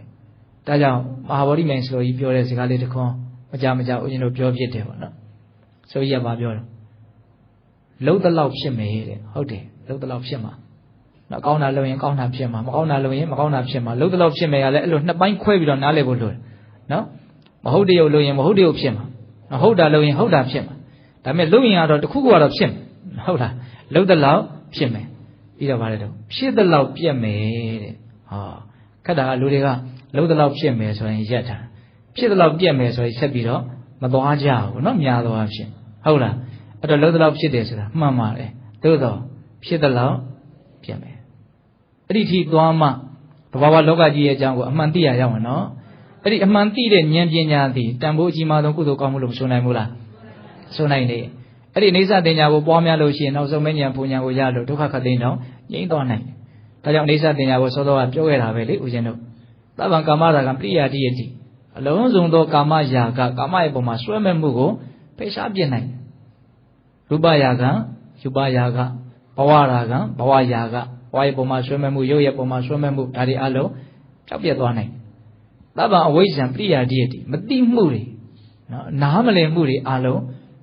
းပျက်စီးသွားနိုင်တယ်ဘလောက်အစဉ်တမြင့်တဲ့သူတော်ကောင်းတရားလဲဆိုတာစဉ်းစားနော်ခုဒကာဓမ္မတို့ဦးဇင်းတို့မှမသိဘူးဆိုတာတွေပဲများတယ်တကယ်တမ်းကဒါဦးဇင်းတို့လည်းဒီတိုင်းပါပဲဟုတ်လားဘာကြောင့်မသိဘူးဆိုတာဖြစ်နေတော့နော်အဲ့ဒီအနိစ္စတင်ညာအနိစ္စကိုအမှတ်ရတဲ့တင်ညာနေပါလို့ဒီလိုဟောမဆိုနိုင်ဘူးလားဆိုနိုင်တယ်အဲ့တော့ဦးဇင်းတို့ပြောနေတာကအနိစ္စတင်ညာဒီအလွန်တန်ဖိုးကြီးမားတဲ့ကုသိုလ်ကောင်းမှုဖြစ်တယ်ဆိုတာကိုပထမတစ်ချက်ပြောတယ်ပြီးရင်အနိစ္စတင်ညာဖြစ်အောင်ကြိုးစားအထောက်တဲ့နေမှာအထောက်အကူပြုဖို့ဆိုပြီးတော့နောက်တစ်ချက်ပြောတယ်အဲ့တော့ပြောလိုက်တဲ့စကားတွေကအနှစ်ချုပ်လိုက်ရင်တော့မများဘူးเนาะအဲ့ဒီစကားနှလုံးเนาะအဲ့တော့ဦးဇင်းတို့ပထမဝေလာမသုတ်တန်ရပြောခဲ့တာတွေအားလုံးအနှစ်ချုပ်မယ်ဆိုရင်အတိပ္ပယ်ကဘာလဲကုသိုလ်ကောင်းမှုတွေဟာတစ်ခုနဲ့တစ်ခုတန်ဖိုးမတူပါဘူးဆိုတာလေးကိုပြောတာဒါနတောင်မှဒါနချင်းချင်းမတူဘူးဒါအနာလဘိတတိယကိုအကြောင်းပြုဟောခဲ့တာနော်အေးဒါနမျိုးစုံတဲ့ဘာကမြတ်တော့တရဏဂုံကမြတ်တယ်နော်ဇာမွေ16တန်းစစ်တယ်ဟုတ်လားအေးတရဏဂုံတဲ့ဘာကတန်းမြတ်ဘာကမြတ်မတော့တရဏဂုံသီလကမြတ်တရဏဂုံသီလတဲ့ဘာကမြတ်တော့မေတ္တာကမြတ်မေတ္တာတဲ့အနိစ္စတင်ညာကတာလွန်မြင့်မြတ်တယ်မေတ္တာကိုဘယ်လိုဟောတော့ဂန္ဓောဟနမတ္တံပိနန္တာတရှုခတ်မြတ်ပွားများတဲ့မေတ္တာအနိစ္စတင်ညာဘယ်လိုဟောတော့အစ္ဆရာသင်္ကတမတ္တံပိအနိစ္စတင်ညာပါဝေယလည်းဖြစ်တဲ့ဒီကာလခတ်မြတ်ပွားများတဲ့အိဋ္ဌတင်ညာ